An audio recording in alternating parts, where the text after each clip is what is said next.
prefiero leer porque no quiero equivocar. Entonces, tenemos el gusto de estar conversando con Gani Maha, y él además tiene muchos foros, entrevistas, así que nos ha invitado a nosotros también, así que felices de cambiar también esta invitación. Entonces, Gani fue ordenado en una transformadora, Yoga Tantra, en las Himalayas, sanador, terapias holísticas, educador de disciplina energética, gestor del sistema evolutivo Armón 2120, directivo en la Asociación Libertos Chile de Proyectos Holísticos. Bueno, tiene cosas muy interesantes, ¿verdad? Y tenemos tiempo ahora de conversar un poquito para saber de todo eso. Entonces, para empezar, Gani, ¿se pudiera contar un poco esto del Himalaya? ¿Cómo fue tu encuentro, ¿no?, con este camino? Así, cuéntanos un ratito de tu vida, cómo llegaste a todo eso. Bien, en realidad, en esta vida, padre occidental, madre oriental, nacido en Oriente Medio, criado allá hasta llegar a ser licenciado en lingüística y literatura, y trabajar en una embajada, en traducción, intérprete, todo eso, pero eso no me llenó tanto. En realidad, empecé a buscar el camino espiritual y de repente apareció una orden sufi de los derviches danzarines y me involucré un tiempo con ellos. Muy bien, muy interesante, muy gratificante, pero después quería profundizar más, entender más, porque los sufis, aunque tienen una cosmovisión amplia y desde el corazón y hablan mucho en parábolas, etcétera, no son muy directos para evitar cualquier problema con gente un poco extremista en la historia, eso es histórico. Entonces busqué y apareció un maestro de yoga con turbante anaranjado, con vestimenta anaranjada, y lo conocí así por casualidad causal y fui su intérprete y en poco tiempo me enseñó muchas cosas del yoga, me inició en el camino del yoga en 1980, tanto tiempo, y ahí me comprometí en ser vegetariano hasta ahora, la meditación hasta ahora, yoga hasta ahora, aunque aumenté después tai chi, danza y otras artes también, sanaciones.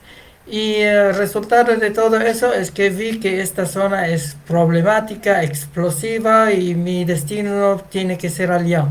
Mis hermanos fueron a Occidente, pero yo era la oveja violeta de la familia y yo fui a Oriente. Nadie creía eso, entonces ahí tenía que ir a un monasterio. Había cuatro posibilidades de ir a un monasterio y me salió el de Nepal. Como yo nací en el Oriente Medio Grande es desde la India hasta Marruecos, es muy amplio. Entonces ahí yo me ambienté fácilmente a esa cultura y profundicé, ahí ya me enfrenté que un hijito de mamá no era fácil ir a un monasterio porque te exigen lavar, cocinar, hacer disciplinas, poco dormir, mucho meditar, mucho ayuno, mucha exigencia detallada. Todos los días tenemos que hacer autoobservación de lo que respiramos, pensamos, hacemos, hablamos. Yo tuve unos años de entrenamiento antes para calificar, después casi un año en Nepal y un año en la India para graduarme de ser instructor, igual con turbante anaranjado, con anaranjado, etcétera. Entonces ahí pasé el examen y en vez de mandarme a un país oriental, que me gustaría, sudeste asiático, por ejemplo, me llamaba la atención, me dijeron, no, Sudamérica es otro lugar que no tienes experiencia. Entonces ahí vine con dos maletas y poca pertenencia, con algunas direcciones y me asenté en Sudamérica, Brasil, Paraguay, Bolivia y Perú principalmente. Hasta que me asenté en Bolivia más tiempo, en diferentes ciudades, como monje, principalmente haciendo apertura de conciencia, iniciando a las personas en el camino espiritual, igual como me han enseñado, entonces indicando que la gente tiene que cuidar su alimento, tiene que empezar a meditar, reconectarse con su esencia, con su multidimensionalidad, el tema que vamos a hablar más tarde, y teniendo alguna disciplina. La disciplina que estaba disponible, que yo me especialicé en eso, era yoga integral. Tenían un estilo de yoga, se llama Rajdhiraj Yoga, yoga imperial, yoga real. Entonces yo enseñaba ese tipo de yoga y como nosotros teníamos otro nivel de práctica, la práctica yógica es meditar, hacer posturas, ayunar, toda la práctica tántrica que es activa. Tantra de la mano derecha significa monje, célibe, vegetariano y todo esto. Incorporábamos algunas danzas de energía y algunas artes marciales, tipo Vajramushti, etc. Entonces era la parte que revolucionaba. No éramos monjes de predicar la paz y la meditación y que la gente se transforma a través del pranayama y todo eso, sino hacíamos kundalini yoga, hacíamos cosas activas, revolucionarias, abriendo la conciencia, entrar en multitudes y hacer discursos. Yo era tímido, tenía que aprender oratoria, entonces tenía que ir a diferentes municipalidades, a ministerios, a lugares de importancia y decir, igual no podía vencer tanto, pero al menos puedo hablar normal, no como un orador profesional.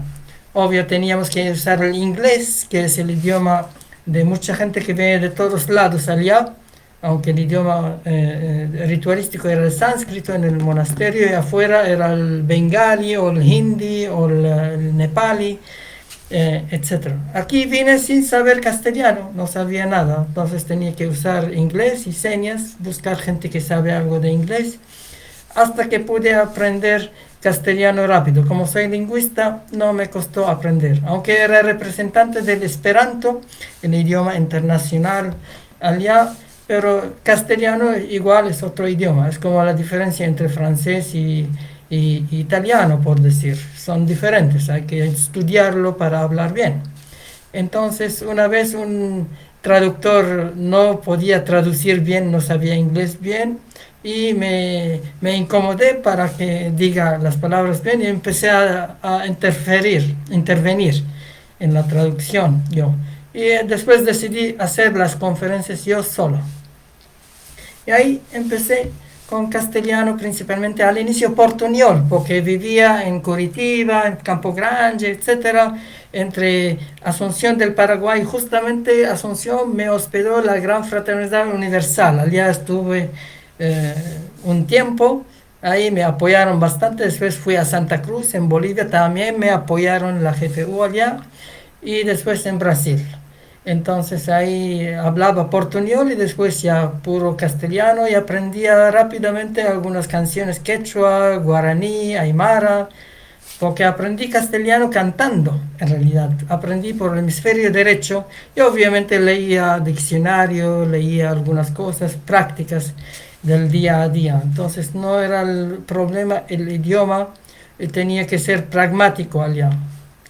Y sobreviví, en realidad superviví, porque sobrevivir es buscar como sea para dormir, para comer. Supervivir si seguía meditando, seguía vegetariana en un país muy amigable, muy natural, muy un poco atrasado por decir, pero mucha hospitalidad, muy buena la gente y casi me obligan a comer su carne, su chicha, etcétera.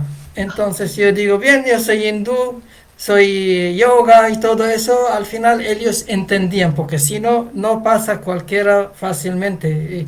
Es como despreciar lo que te están invitando. Te están invitando un asado, una chicha, y no tomaba eso. En mi yoga no era bueno ni la carne, ni el huevo, ni cebolla, ni ajo. Había unas reglas específicas porque cada agrupación tiene sus cosas. Era lacto vegetariano principalmente. Después cambié de dieta, probé diferentes cosas, hasta incluso mariscos, pescado, pero no es mi comida normal. Entonces me quedé principalmente vegano, que está de moda ahora, vegano, y combiné más meditaciones porque después yo entré al camino chino, era Shaolin. El Shaolin tenía una forma de budismo zen o chan de meditar. Hacía mucho ejercicio y después mucha meditación. Entonces combinaba algo de Oriente Medio con posteriormente Cábala, algo de India, la Gran India, y algo de China. Y después vino un poco de metafísica, bioenergética, que explicó la parte científica, interesante. Después vinieron otros conceptos, hasta entré en ecoaldeas, sanaciones, conspirativo, etcétera. Por lo que voy a hablar ahora tiene bastante de varias fuentes que yo pasé. Igual tengo mi base y sigo en la supervivencia y no sobrevivencia. Eso es importante, consciente. Esa es pequeña historia. Sí, bueno, muy interesante, muchísimas cosas. Pero antes de entrar en el tema, me gustaría si pudiera decirnos algo, a mí me interesa mucho, y se sabe poco. Mencionaste el Tantra, ¿verdad? La vía de derecha, porque hay un Tantra que está muy conocido que incluye como el sexo, la sexualidad sagrada, pero la vía de derecha no es así. ¿Podría brevemente contarnos un poco de qué se trata el Tantra de derecha? En realidad, cuando se habla de la Gran India, que era mucho más grande que India político, también se hablan de 4 líneas principales y otras 4 secundarias, como vías generales. Hay diferentes distribuciones de los caminos. El camino del yoga viene del noreste, de los Himalayas, influencia de la raza amarilla, los chinacharas. En cambio, el Tantra viene del sur, donde la gente es dravídica, hablan otro tipo de idiomas, son más melanésicos, y ahí viene Shiva. Shiva era moreno, por decir. Por eso cuando se casó con Parvati, hija de un rey ario blanco, entonces hubo problemas raciales y al final se incomodó Parvati por la crítica de su padre, muy en lo Veda, del norte de Irán, de todo eso, y ella hizo un suicidio, autosuicidio, revirtiendo el flujo de sus chakras a lo tántrico, porque el yoga no hace suicidio, el tantra es mucho más enfrentado. Ahí nació el Tantra y nació normalmente con el camino de la mano izquierda. Vamana Tantra. Vamana Tantra significa Tantra, que pueden comer carne, pueden hacer sacrificios, hasta sacrificios humanos hacían algunos, y hacían muchos rituales chamánicos potentes, danzas, artes marciales, sexualidad y todo eso. Obvio, habían sabios que hacían moderadamente todo. Pero había gente tipo salvaje, porque antes era la gente un poco más salvaje, entre comillas. Entonces de ahí viene el origen del Tantra, y cuando avanzó hacia el norte, quizás por la influencia del yoga, de la espiritualidad, etc., entonces nació otro tipo de Tantra, el Tantra de la mano derecha, Dakshina Tantra. Entonces ahí esa gente empezó a declarar que son vegetarianos, que son monjes célibes, porque en el Tantra de la mano izquierda, que también estaba en el Tíbet, en la religión del Bon, los gorros rojos, podían tener concubinas, podían tener compañeras, etc. Igual son monjes y meditan, como los sannyasis de Osho. No puede casarse, pero no puede casarse formalmente. Puede tener parejas, compañeras para la práctica espiritual, pero no puede formalizar. En cambio, de la mano derecha no puede ni tener pareja. Tiene que despertar la pareja interna, trabajar su auto kundalini y hacer rituales en grupo que repone ese punto que puede ser delicado socialmente. Porque después vino el Veda del noroeste con los blancos, con los arios y posteriormente con los griegos, Carlomagno y todo eso, y barrió bastante de la India, y los yogis tenían que retirarse a los Himalayas, porque después de iluminarse bajaron a predicar su yoga, su ascetismo, su meditación, y los tántricos dominaban todo con su Kama Sutra, con sus rituales fuertes, etc. Entonces tenían que ir al subterráneo todo esto, y dominaba la cultura védica, incluso influyó en los idiomas melanésicos abajo, dravídicos, tiene bastante terminología del sánscrito, que es un idioma indoeuropeo, entonces sus templos, pero no podían borrar su idioma tamil y kannada y otros idiomas, hay 4 principales, y ahí son tántricos y bastante negroide hay gente, aunque son blancos los sacerdotes porque los impusieron con las culturas védicas, pero eran tántricos y los Vedas posteriores sacaban algunas cosas tántricas, como algunos rituales con el fuego y algunas, el Kama Sutra para la élite, los gobernantes, los ricos, etcétera. Eso viene del Tantra, porque son ciencias muy sofisticadas. Incluso mi maestro decía que el Tantra original, el Tantra, la segunda fase, se establece en los Himalayas, en Kailash, entre India y China y Pakistán, entre India y China principalmente, y ahí se dividió en 64 artes. 32 vinieron a la parte hindú, se llaman los Viracharas, y 32 artes fueron a la parte china, se llaman Chinacharas. Significa si alguien después de dominar los 3 Vedas más uno, que es el Samaveda, quiere el 5.º Veda, tiene que ir a China para dominarlo, lo que pasó con el maestro Vashishta. Le apareció la diosa y le dijo, ¿quieres más? Le dijo, sí, quiero algo más. Entonces tienes que ir a China. Fue a China, un peregrinaje largo, debe ser antes de la era cristiana, y vio gente que come carne, que hace todo, que tiene sexualidad más abierta, más taoísta, etcétera, y quería volver. Dijo, no, en la India la gente es más recatada, más devocional, eso no va.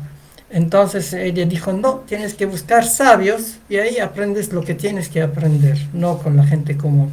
Y fue y aprendió, y cuando volvió a la India, pasó por Nepal, en la cueva que medité en la cueva, por eso ya supe su historia. Muy interesante la cueva, en el bosque prácticamente, y ahí combinó y era tan famoso que tiene una parte legendaria y una parte normal. Entonces él combinó el tantra hindú con el tantra chino prácticamente. Tantra es lo que te libera de oscuridad y Tao Te es la virtud del todo. Tao Te es virtud, o Tao Te.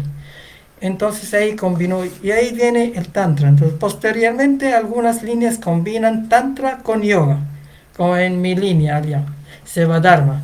Entonces meditábamos bastante, hacíamos posturas específicas, pero hacíamos artes marciales, hacíamos danzas energéticas, que viene claramente del tantra. El yoga no tiene esa parte. Una reseña pequeña del tantra. Bueno, realmente sabe muchas cosas, tiene mucha información que ganas de saber siempre más. Pero ahora vamos a ver un poco el tema, ¿no? ¿A qué te refieres con la quinta dimensión? Bien, según el sistema yógico, se distribuye el cuerpo físico y sutil en 7 estados, o 7 biocentros, o 7 centros. Esto se resume en 3 zonas generales, yo lo llamo biocentros. El biocentro vital tiene los 3 primeros chakras de abajo, que corresponde a la primera, segunda, tercera dimensión o densidad. Corresponde a las sensaciones, elemento tierra, emociones, elemento agua, y pensamientos intelectuales, elemento fuego. Entonces esa es la parte baja, es el caldero de la longevidad según el tantra o el taoísmo, los que trabajan la alquimia más o menos. Después subimos a la esfera de la biocentro afectivo, es el 4.º chakra del corazón, con el timo, con el aire, y el 5.º chakra, que es tiroides, que es el éter, el verbo, podríamos decir. Entonces la 4ª dimensión o densidad y la 5ª están aquí en el pecho. Esa es la dimensión relacionada con la respiración, con la sonrisa, con la afectividad, no la emoción, el sentimiento profundo. Incluso cuando el sentimiento se tuerce, se vuelve sentimentalismo para familia, para patria, para religión, para algo politizado o limitado o limitante, y eso es una distorsión de la 4ª dimensión. Lo mismo el verbo, cuando hacemos mantras que alaban a demonios, por decir, o dioses falsos, haciendo algo que no es vibratoriamente correcto, como en magia negra, por ejemplo, entonces es mal uso de la quinta dimensión o densidad. Entonces, esa es la dimensión, lo que tiene relación con la magia también, la magia. El ser, el alma, cuando decimos alma, el asiento del alma no está en el cuarto chakra, está en el cuarto y quinto, una combinación de los dos. El alma, el ser, el maestro, el mago o la díada, estamos en la polaridad, no la dualidad. La dualidad es un concepto más patológico de la polaridad. Polaridad, por decir, tenemos un enchufe positivo y negativo. No hay nada de género, no hay nada porque son funciones prácticas. En cambio, cuando hablamos de masculino y femenino, es una dualidad. Entonces ahí el hombre, el machismo, la mujer, el feminismo, ya empiezan a ver la dualidad que sufrimos aquí en esta dimensión inferior. Entonces, cuando hablamos de cuarta y quinta, es la dimensión perdida como humanos, con H grande, humanidad, que hemos perdido y tenemos que resintonizarnos con esa dimensión. Obvio, muchas religiones y gente hablan del amor, pero cuando tienen que mirar a la persona o tocar, no miran, no tocan, porque su religión dice no hay que mirar a los ojos, hay que mirar a los pies, como en Oriente. Pues, si es pasión y es para prevenir algún problema pasional, entonces hacen una prohibición, entonces cortan esa mirada de las ventanas del alma. También no se puede tocar, aparte porque creo que habían epidemias, habían diferentes vibraciones por el karma, etcétera, pero excepcionalmente algunos yogis grandes, incluso yoginis, miraban a los ojos, abrazaban. Ama la madre, la yogini que abraza a la gente está contemporánea y documentado. No es nada común que la mujer toma el mando, menos común que la gente esté muy junta y abrazados y todo. Entonces la dimensión del alma tiene mucho que ver, como hemos dicho, con la afectividad, con el toque, con el abrazo, con la mirada, con la respiración. Ahí viene el pranayama, el qigong, etcétera. Para recuperar este puente entre cielo y tierra hay que activar todo eso. Por lo más que hacemos posturas de yoga y meditación, etcétera, muchos yogis, no sé, es algo un poco seco, un poco frío. Es un camino de ascetas, un camino de autocultivo prácticamente. Pero cuando hablamos de un yoga afectivo, que no es común en el yoga, cada uno en su metro cuadrado, cambia. Y eso cambió, por ejemplo, en las prácticas de Osho. Hizo un yoga más dinámico porque tiene un ingrediente tántrico que necesita del otro, necesita activar todo eso. Entonces es un yoga afectivo que te conecta con el alma. Yo muchos años meditaba haciendo muchas actividades. El día que entré a biodanza, por ejemplo, aquí en Occidente, empecé a llorar, empecé a abrir el corazón, yo dije, wow, años de meditación y haciendo cosas muy buenas para la parte superior, sexto y séptimo chakra, pero no trabajaba la parte central, por lo más que hacía pranayama, hacía mantras, hacía todo, que es bueno, pero parece que el ingrediente afectivo es clave para conectarse con el alma, el atma en sánscrito, la conexión con esa dimensión perdida. Nosotros fuimos creados por los devas con un cuerpo tipo simio antiguo, entonces la combinación, tenemos bastante conciencia dormida, hay que despertarla, y tenemos bastante instinto coartado por religiones, por etcétera. Entonces, pero como humanos tenemos mucha afectividad que no tienen los animales a flor de piel, tienen por mantener sus crías nomás, por aparear, etcétera. Y los devas no lo tienen, por eso se codician para entrar, para encarnar aquí, como dijo el Buda. Es un privilegio ser humano, que no tienen ni los devas, ni los elementales, ni los ángeles, etcétera. Y bueno, ahora Gurdjieff habla de 4 tipos de hombres.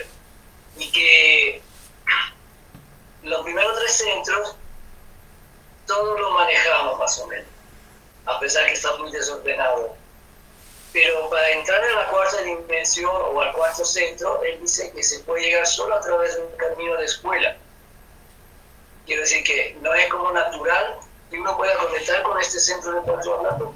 Él dice que hay que entrar en una escuela, hacer un trabajo de escuela.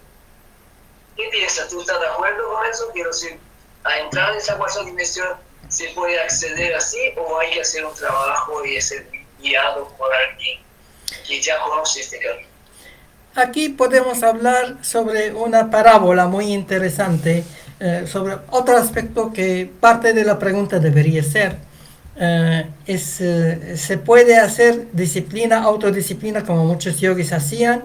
¿O se puede hacer algo por libre albedrío, hacer salto cuántico?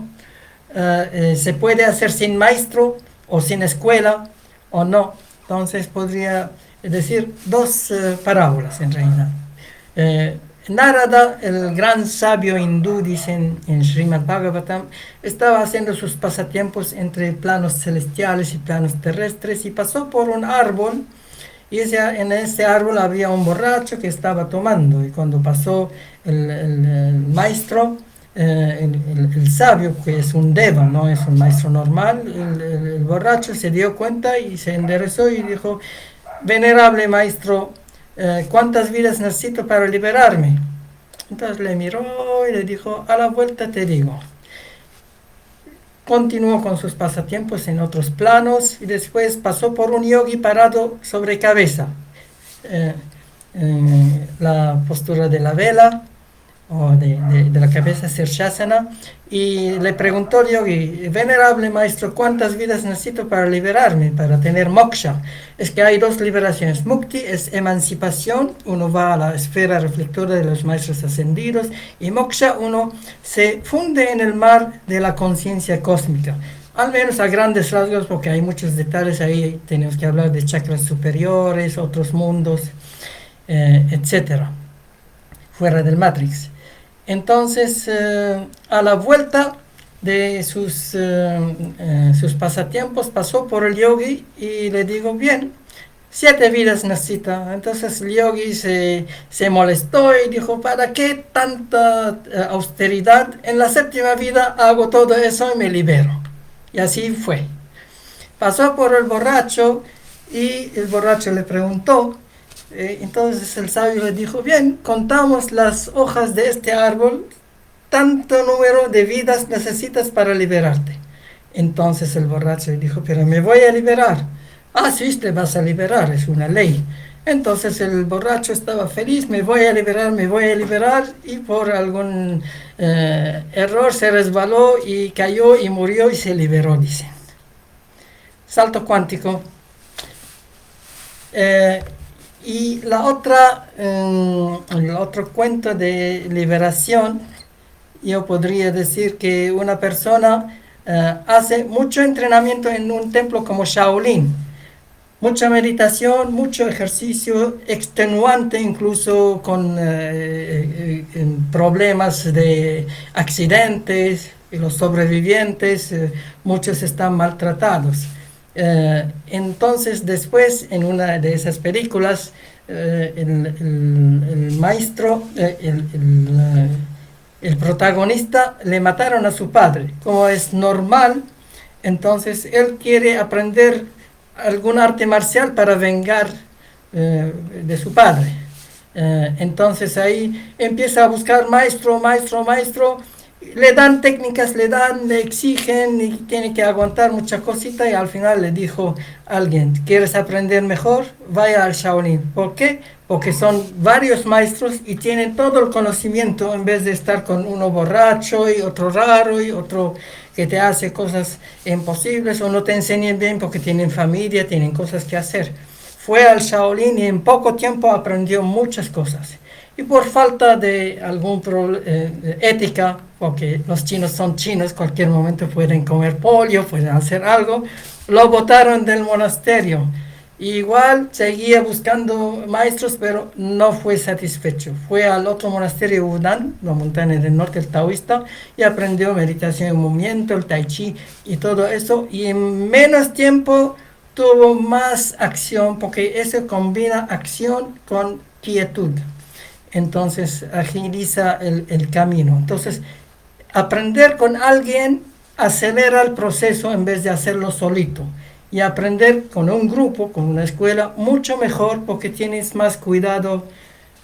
Yo, por ejemplo, cuando arreglaba mis dientes, con un dentista tenía que atenerme a lo que opina el dentista, pero cuando fui a hacer mis dientes en una universidad experimental, tenía 5 especialistas y cada uno opinaba, entonces no me hacía el estudiante cualquier cosita, me hacía la conclusión de los 5, mejor todavía. Entonces, la importancia de tener una escuela armónica, obviamente buena, yo creo que es importante, ahorra tiempo. Es bueno tener maestro, al menos para despertar tu maestro interno, no el maestro, todo eso. Pero claramente, además de lo que está diciendo, implica este pasaje a la cuarta dimensión y luego a la quinta, un trabajo sobre sí mismo. Quiero decir, hay que hacer algo por entrar en eso, ¿o no?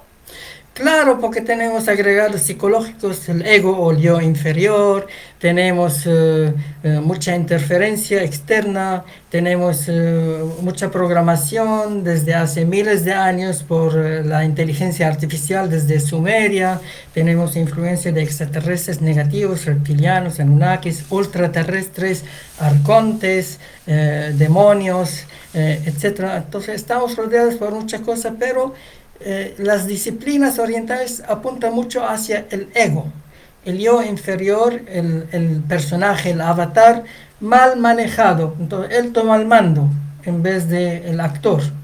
Nosotros somos más el actor, guiado por el director. El director está arriba, el espíritu, la chispa divina en nosotros. Por eso la meta es sexta y séptima dimensión. Y después trascendencia. Pero para activar esto tenemos que trabajar la parte inferior. Y últimamente, en las últimas décadas, me impresiona que hay muchos grupos y muchos sistemas y métodos y técnicas de trabajo personal, desde constelaciones familiares hasta biodescodificación, hasta todo, abunda. Antes no había ese trabajo, uno tiene que vivir con el maestro, tiene que hacer el trabajo como sea, entonces había mucha técnica de meditación, espiritualidad, aunque no tan abundante como ahora, había que viajar mucho para tener alguna versión de esta. Y había mucho trabajo físico, mucha disciplina, sí. Habían danzas, habían artes marciales, habían yoga, había todo, pero la parte afectiva no era un tema detallado como ahora de trabajo. Hay que trabajarlo, sin trabajar la parte afectiva, emocional, sentimental, la parte psicoemotiva, según los chinos, porque para ellos mente y emoción son una unidad. No se puede avanzar, hay que regular el ego, no matar el ego, porque algunos fanáticos dicen hay que matarlo y después con qué vamos a quedar. Es parte importante para seguir en el mundo tridimensional, mundo de la materia. Tenemos que domarlo nomás, regularlo y subir al yo intermedio o el Dantien central, el biocentro afectivo. Ese es el ser, desde el ser. Y cuando hacemos esas meditaciones o danzas, etcétera, hay que sonreír siempre, hay que respirar y sonreír. La sonrisa y la respiración es como los ojos. Es la entrada al mundo álmico, por decir. Sin esto no puede entrar fácilmente. Muy interesante, me parece que,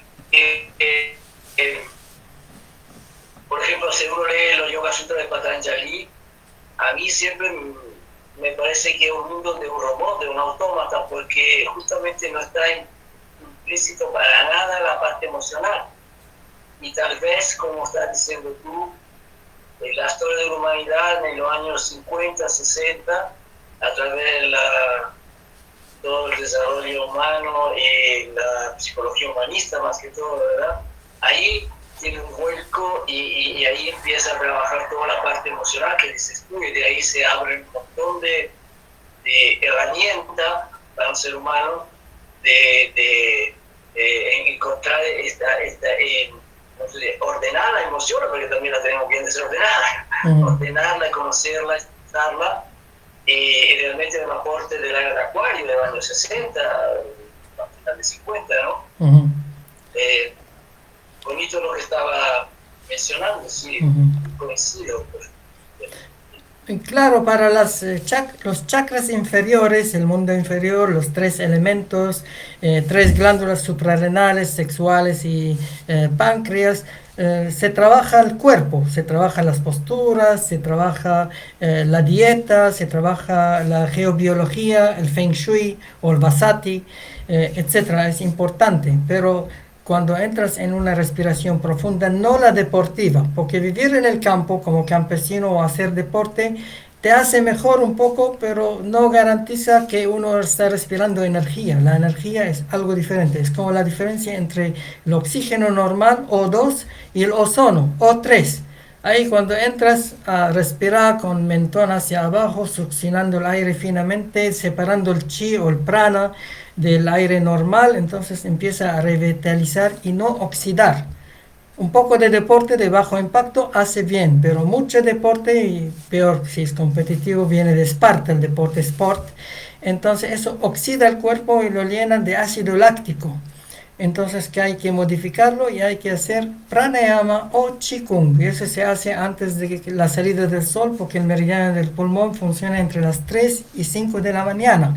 O depende de dónde se encuentra, porque cerca del Ecuador el horario es más o menos parejo, pero cuando uno va más al norte o más al sur, hemisferios varía. Entonces se hace primero la meditación, después la respiración, y recién al salir el sol uno hace el saludo al sol, Surya Namaskar o algún Qigong para Sambao, etcétera, y después se hace su Tai Chi, su Kung Fu, sus otras prácticas, y ese es el ritual. Entonces la respiración está en la mañana. Los yogis dicen es Brahma Muhurta, es un aire muy especial en la mañana antes del amanecer, que hay que respirarlo porque está lleno de aniones o iones negativos. Eso es lo que nos hace regenerar. Anión significa regeneración, como anabolismo.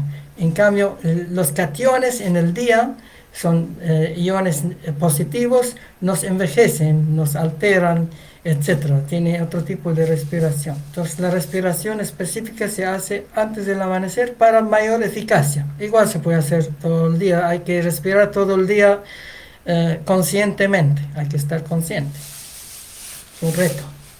Gracias. Oye, disculpa, yo me perdí un poco que Facebook se mareó, la transmisión que hacíamos por Facebook y no se escuchaba bien, así que me perdí buena parte de lo que estabas comentando de la dimensión. Pero te quería hacer una pregunta y también quería abrir la oportunidad a las personas que nos están viendo. Si quieren hacer sus preguntas, por favor, déjenla ahí en el chat, ya sea por Facebook o ya sea por acá por Instagram. Y mi pregunta es, porque estaba hablando de los 3 chakras inferiores, entonces, ¿podríamos decir que iluminando un chakra se ilumina esa dimensión o no tienen nada que ver? ¿O son conocimientos, son trabajos que van de manera paralela? O sea, ¿está el quinto chakra relacionado con la quinta dimensión o nada que ver? Claro, hay dos conceptos, un concepto holístico que ahora se maneja, nuestra estructura holística, todo a la vez, pero cada cosa tiene su porcentaje, su tiempo, etcétera, o etapa por etapa, que es el método antiguo. Primero trabajamos el elemento tierra, primer chakra, suprarrenales, todo lo que es tierra, etcétera, con ciertas prácticas, con ciertas posturas, etcétera. Después el segundo, la sexualidad interna, etcétera. Después el tercero, la mente inferior, intelectual, etcétera. Después trabajamos el corazón, la afectividad, la respiración. Después trabajamos el verbo. Después trabajamos la concentración, la visión, el cerebro izquierdo, la pituitaria. Después el derecho, que es la conciencia, el pineal, etcétera. Después trabajamos unificar todo para que Kundalini, esa serpiente, vuelva alada y suba arriba y se casa con el dragón, con Shiva, Shakti con Shiva, y después baje al corazón, integra todo con ese tramado tántrico, ese huevo cósmico, y después se trasciende todo esto. Entonces el método antiguo era paso por paso, y cada paso ellos decían, por ejemplo, asana 4 años, pranayama 4 años, pratyahara 4 años, dharana 4 años, dhyana 4 años, por decir, dependiendo de la orden, porque hay órdenes del loto, del cisne, etcétera. Entonces esa es su experiencia del maestro y hay que acatar. Entonces, pero el método más moderno, igual había en la antigüedad esto, pero ahora ya está de moda, la gente está cansada de estar muchos años en una técnica, quieren hacer, pero depende de su evolución, pone más énfasis en lo que necesita en esa temporada. El integral, tiene que, por eso a mí me gusta el Tai Chi, por ejemplo. El Tai Chi es mover, respirar y mirar, 3 en 1. Y todo el tiempo estamos reciclando, por eso es un camino interno, Neijia, hacemos alquimia permanente y el resplandor áurico alrededor. Entonces estamos activos con los 3 biocentros, los 3 calderos, en chino los 3 dantien, y en hindú, en el tántrico, hablan del caldero abajo de ollas de la longevidad, el segundo de tellas de la energética, el tercero de prana. Prana es la inteligencia. Entonces activan esto y el resultado es un campo áurico blanco amplio. Blanco es combinación de varios colores, y el eje que articula todo, y la aura es protectora. Hay que activar todo esto, y la meta no es ser divino, la meta es ser humano. Nosotros estamos aquí no para ser divinos directamente. Tenemos esa divinidad, hay que despertarla, pero tenemos que perfeccionar lo humano, la humanidad con H mayor, porque ahora la humanidad es con H minúscula. Ni siquiera lograron la humanidad, que es el 4ª dimensión. Están con emociones, sentimentalismos más que sentimientos y afectividad.